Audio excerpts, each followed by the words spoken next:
নীল রঙের শাড়ি পরে পায়ে রূপার নোলক পরে আসে। রানা ভাই জি। নোলক নাকে পড়ে, পায়েল যেটা পরে সেটাকে পায়েল বলে। ও তাহলে ভুল বলেছি, নোলক না, ওই পায়েল পায়েল পরে আসে। তা পরি যখন আপনার স্বপ্নে আসে তখন আপনারা কি করেন? গল্প করেন নাকি অন্য কিছু? কুতকুত খেলি। কি? হ্যাঁ, কুতকুত মারাত্মক খারাপ হবে। আমি জানি না আপনি ছোটবেলায় খেলেছেন কিনা, তবে ভাবি আমার যদি ক্ষমতা থাকতো আমি কুতকুত খেলাটাকে অলিম্পিক খেলার অন্তর্ভুক্ত করতাম। বিশ্বাস করেন, জানেন ওই পরিটা যখন নীল রঙের শাড়ি দু হাতে ধরে ওই ঝুমুর ঝুমুর শব্দ তুলে পাল্টা পরে যখন কুতকুত খেলতে থাকে, পাটা দেখতে এত কিউট লাগে। রানা ভাই আপনি তো বোকা কেন বলেন তো? মানে ঝুমুর ঝুমুর শব্দ করে যেটা সেটাকে ঘুঙুর বলে, পায়েল না। ও ওটা সাধারণত নাচের সময় পড়ে। তাহলে আবারও ভুল বলেছি, তাহলে ওই পায়েল না, ওই ঘুমুর পরে আসে। আচ্ছা, আমাকে তো আপনার নীলপরি মনে হয়। তা আমার সাথে কি আপনি কুতকুত খেলবেন? হ্যাঁ খেলা যায়। আপনার কি ঘুমুর আছে? না, আমার কাছে তো ঘুঙুর নেই। ওহো, তাহলে থাক, আপনাকে ঘুমুরের ব্যবস্থা করেন। তখন আমি কুতকুত খেলবো আপনার সাথে। ভাবি একটা আসলে বিশেষ কাজে এসেছিলাম, মানে ওই আমি কি আপনার ফোনটা একটু ব্যবহার করতে পারি? কেন? আপনার ফোন কোথায়? হারিয়ে ফেলেছেন? না না, আমার ফোনটা আমার পকেটে আছে। মানে ওই হয়েছে কি, মানে নিতু ওই রাগ করে গত 3 দিন হলো বাসা ছেড়ে চলে গেছে। তার মধ্যে আমার ফোনটাও ধরছে না। অফিস থেকেও ফোন করলাম, ফোনটা ধরলো না। আবার ফোন ফ্যাক্সের দোকান থেকে ফোন করলাম, ধরলো না। কিন্তু আপনার ফোনটা ঠিকই ধরবে, তাই ভাবছিলাম যে আপনি যদি একবার একটু ফোন করে দিতেন। ঠিক আছে, আসেন।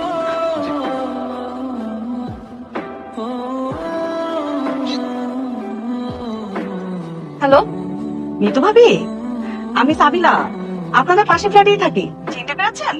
চিনতে পারবো না কেন ভাবি? কেমন আছেন? আমি সব সময় ভালো থাকি। আজকে কি হয়েছে জানেন? আমি একটা নীল শাড়ি পরছি। রানা ভাই তো আমাকে দেখে পুরো টাসকি খেয়ে গেছে। উনি কি বলে জানেন? আমাকে নাকি নীল পরীদের মতো সুন্দর লাগতেছে। এরকম করে কেউ বলে? আমি তো খুব লজ্জা পেয়ে গেছি। তবে রানা ভাইয়ের মুখে নীল পরী শুনে আমাকে তো খুব ভালো লাগছে। আমার হাজবেন্ড তো কখনো প্রশংসাই করে না জানেন। রানা ভাই কি বলে জানেন? উনি নাকি আমার সাথে কুকুর খেলবে। কি খেলবে? কুকুর। কুতকুত খেলবে না? তো খেলেন না আপনারা, আমার তো কোনো সমস্যা নাই। রানা কখন আসছিল আপনার বাসায়? রানা ভাই তো আমার বাসায়, আমার ড্রয়িং রুমে বসে আছে। বলেন তো আমি রানা ভাইকে কি খেতে দেই? আমার বাসায় তো কেউ নাই। আপনার ভাই তো অফিসে গেছে। ও থাকলে না হয় ওকে দিয়ে কিছু আনায় নিতাম। রানা এখন আপনার বাসায়? হ্যাঁ, আচ্ছা আমি রানা ভাইকে দিচ্ছি। দাঁড়ান।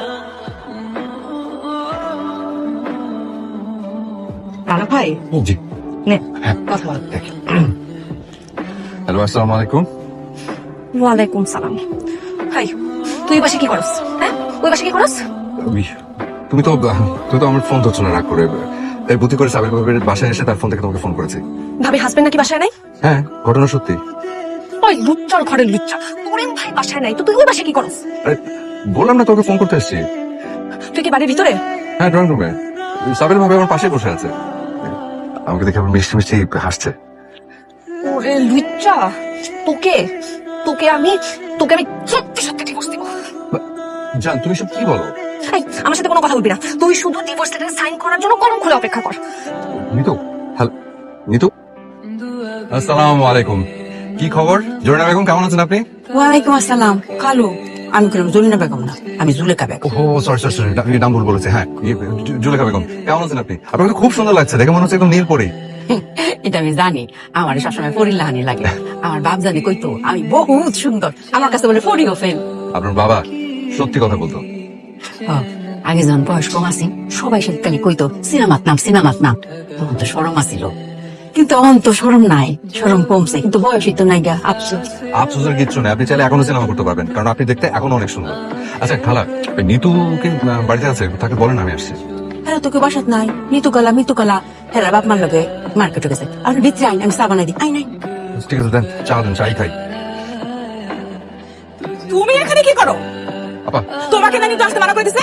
বাইরে হও এখান থেকে, বাইরে হও। আর শোনো, নিতুকে আমরা আবার বিয়ে দিব। তুমি বাইরে হও। আপা একটা কথা বলি, আপনারা ছাড়া আমার জীবনে কেউ আছে আমার? বলেন তো। আপনারা যদি নিতুর জন্য অন্য জায়গায় কোনো বিয়ের ব্যবস্থা করেন, তাহলে ছোট ভাইটার দিকে একটু নজর রাখেন। আমার জন্য একটা মেয়ে দেখেন কষ্ট করে। আমরা দুজন একই দিনে বিয়ে করে একটা ইতিহাস সৃষ্টি করি, আর তাছাড়া একই দিন অনুষ্ঠান করে খরচটাও কমবে। ফাজিলের ফাজিল, আমার সাথে একদম মস্করা করবে না। আচ্ছা, মস্করাটা কোথায়? বিয়ে কোথায়? নিতু কোথায়? এই ভাইকে ওর কি আপনার দেবর? পাগলের গোষ্ঠী। আই, তুই ভালো হবি না? তুই কোনোদিন ভালো হবি না? কি অসহ্য। বুঝলাম না। দেখলেন ভাই, দেখেন আমি কি এমন জিজ্ঞেস করলাম, বললাম যে আপনি ওনার দেবো কিনে, এই কথা উত্তরটা দিলেই তো অ্যান্সারটা হয়ে যায়, তাই না? এমনি ঝামেলা শেষ। খুব দাঁড়ি আমার গা কেউ না। তবে আপনাকে তো ঠিক ছিলাম না। আপনার নাম রানা, আপনি কি ভাই? রবীন্দ্রনাথ দেবর, আমার নাম চব্বার। ও মাই গড, মানুষের কণ্ঠ এত মিলে কি করে? ভাই বিশ্বাস করেন, আপনার গলা হুবহু আমার স্ত্রী নিতুর মতো। কোথাকার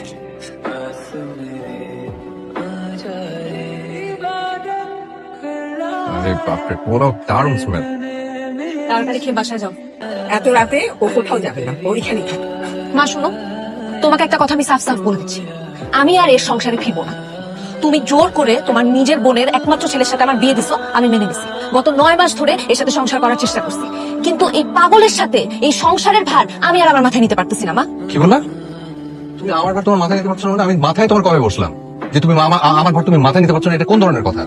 দেখছো মা, দেখছো কোন কথার কোন অর্থ? আর তুমি বলো যে অসুস্থ না। দেখো নিতু, তুমি কিন্তু এভাবে আমার সাথে কথা বলতে পারো না। তুমি জানো যে আমি এতিম, আমার এই জীবনে আর কেউ নাই। এগুলো বলে কোনো লাভ নাই, এসব ব্ল্যাকমেইল আর কোনো কাজে দিবে না। আমি তোমাকে কোনো ব্ল্যাকমেইল করছি না, আমি যেটা বলছি সেটা ফ্যাক্ট। আমি আমার অনুভূতি প্রকাশ করছি। আমার বাবা মা মারা গেছে 20টা বছর হয়ে গেছে, আছে মাত্র একটা বোন, সে থাকে আমেরিকাতে। সে চাচ্ছে আমি তার কাছে চলে যাই, কিন্তু আমি যাচ্ছি না কেন? শুধুমাত্র তোমার জন্য, শুধুমাত্র তোমার কারণে আমি এই দেশটাতে পড়ে আছি। কি হলো? সবাই হা করে আমার দিকে তাকিয়েছে, আমি না বুঝি না। আমি একটা কিছু বললেই সবাই মুখ হা করে ফেলে। এর হা করা কি তোমাদের বংশগত সমস্যা? মা শুনছো, তোর বোনের ছেলের কথা শুনছো? এই পাগলটা কি বলতেছে সব? আচ্ছা রানা বাবা, তোর কি সমস্যা হয়েছে? হ্যাঁ, তুই এরকম উল্টাপাল্টা কথা কেন বলছিস? তুই বললি তোর বোন আমেরিকা থাকে, তোর কোন বোন আমেরিকায় থাকে? তোর তো কোনো ভাই বোনই নেই। আবার বললি যে 20 বছর ধরে তোর মা মারা গেছে। তোর মা মারা গেছে ঠিকই, কিন্তু 1.5 বছরও তো হয় নাই। আবার তুই বললি যে তোর বাবাও 20 বছর ধরে মারা গেছে। আরে সে তো গ্রামে থাকে, তাকে তুই মেরে ফেললি, মৃত্যু বললি। তাই তো। আরে আমি তো একদম বেমালুম ভুলে বসে আছি। আচ্ছা হয়েছে কি খেলা, ওই এখন মনে পড়লো যে এরা কেউ আমাকে পাত্তা দিচ্ছিল না। আমি একটা বই পড়ছিলাম, ওই বইয়ের কাহিনীর ভিতরে এতটা ঢুকে গেছি যে আমি বেরোয় হতে পারিনি। আমি ভেবেছি এটা আমার কাহিনী। নিতুর মা শোনো, আমার ধারণা নিতু যে সিদ্ধান্ত নিয়েছে সেটা সঠিক। আমরা কেউ এই বিয়েতে রাজি ছিলাম না। তুমি একমাত্র তোমার এই বোনের মাথা মোটা ছেলের সাথে আমার সুন্দর মেয়েটার বিয়ে দিয়েছো। যাওয়া হয়ে গেছে, আমি আবার নিতুর বিয়ে দেবো। কি বলেন? আবার শোনেন, আব্বা আপনার যদি বিয়ে নিয়ে এত শখ থাকে, আপনি নিজে তাহলে বিয়ে করেন। আর নিজে যদি বিয়ে না করেন তাহলে মিতবাকে আবার বিয়ে দেন। আর তাও যদি আপনার বিয়ে খাবার শখ না মিটে, তাহলে বংশে একে একে করে সবাইকে বিয়ে দিয়ে দেন। কি বলি, হ্যাঁ মারবেন, কোনো সমস্যা নেই, কিন্তু আপনি আমার বউকে আবার বিয়ে দিবেন, এটা কোন ধরনের কথা? আপনি কি ফাইজলামি পাইছেন? ঠিক আছে, তোমার বোনের ছেলের কথা শুনেছো? হ্যাঁ হ্যাঁ, শ্বশুর শাশুড়ি কিভাবে কথা বলতে হয় বেয়াদব। তো আমি আপনার সাথে কিভাবে কথা বলবো? আপনি আমার বউয়ের আরেকবার বিয়ে দেবেন মানে? আমি কি আপনার সাথে মধুর ভাষায় কথা বলবো? আমার বই যদি না থাকে, এরকম তার কাছে মতো শ্বশুর আমি কি করবো? প্রশ্নই আসে না। ভাইজান, আমি আপনার লগে এক আমি বাইরে নব আছি। Thank you. ওয়েলকাম। খালা, আপনার একটা বিষয় তো আমি বুঝতেছি না। কি বুঝতেছি না? কই বুঝাই দে। আপনি তো রানাকে খালু জান বলেন, হঠাৎ আজকে সেই তখন থেকে দেখতেছি ভাইজান বলতেছেন। সমস্যাটা কি? এটার পিছনে একটা ঘটনা আছে, কিন্তু সবার সামনে আমরা কন যাইতো না, আমার শরম লাগে। লজ্জা লাগলে তো হবে না, বলতে হবে, বলেন। জুলেখা, কাহিনী কি? তুমি ওকে ভাইজান বলতেছো কেন? বাইজান আমার আজকে নীল পরি করছে, আমি লক্ষ্য করি নাই দেখেন লাগে আমার মনে বাইজান আমাকে একটা দেখা হয়েছে। Thank you. মাই গড, আইতে পারবে না। রানা, সমস্যা কি তোমার? তোমার চরিত্র তো খাতাম, টাটা বাই বাই। নিতু বললো যে পাশের বাসার ভাবিকে নাকি তুমি নীলপরি বলছো, এখন আবার জুলেখা খালার মতো বয়স্ক একজন মহিলাকে তুমি নীলপরি বলতেছো। এসব বলে তুমি কি মেয়েদেরকে হাত করতে চাও?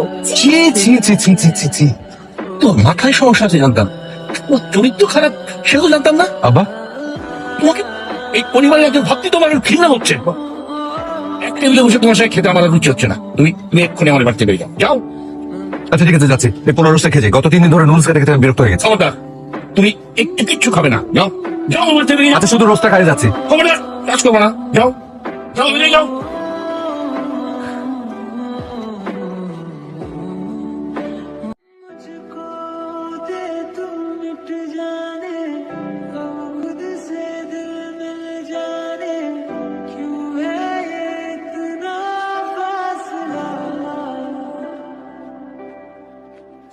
কি হলো? তুই তুই পেট ছুড়ে মারলি কেন?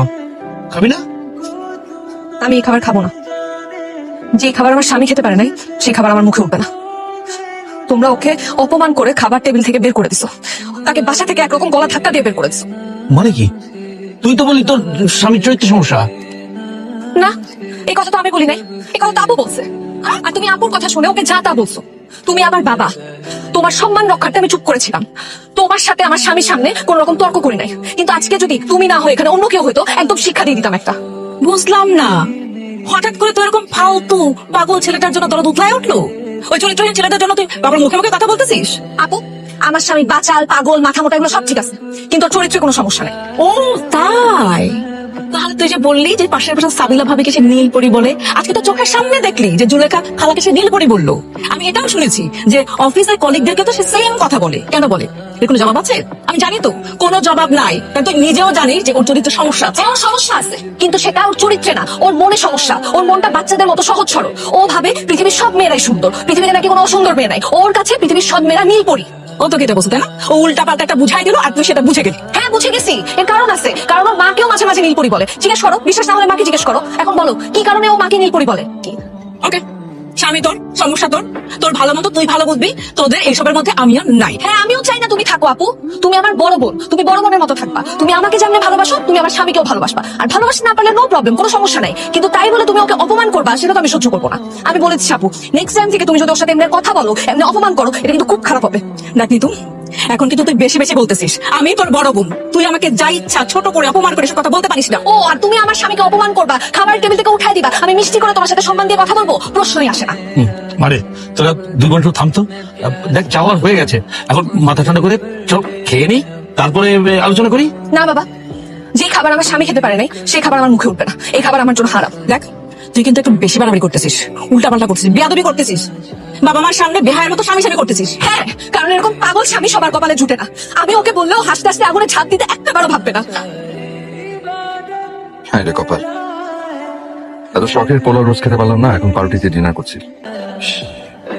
গ্যাস্ট্রিকের সমস্যা না থাকলে এখন হোটেলে গিয়ে পোলাও রোজ খেতে পারতাম। বাজার করে নিয়ে এসো, খাবার রান্না করে দিই। কাঁদতেছো কেন?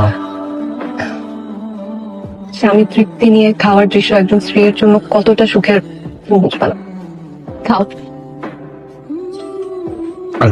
তুমি খাও। আমি তো খাচ্ছি, আসো আমার থেকে খাও।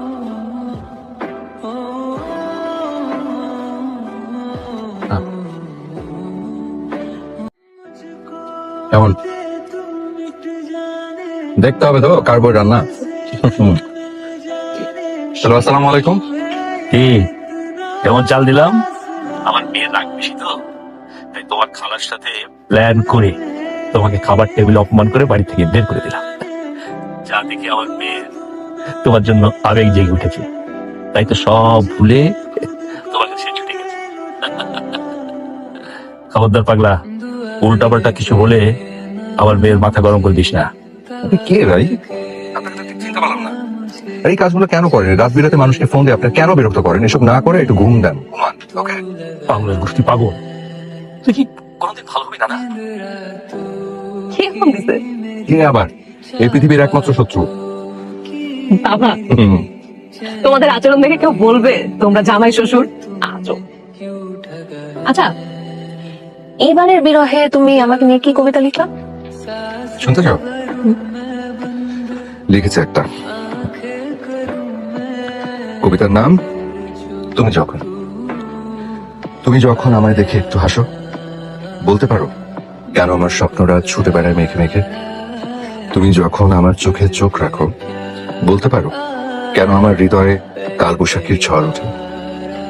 তুমি যখন মিষ্টি করে কথা বলো, বলতে পারো কেন আমার কানে রবি ঠাকুরের গান বাজে।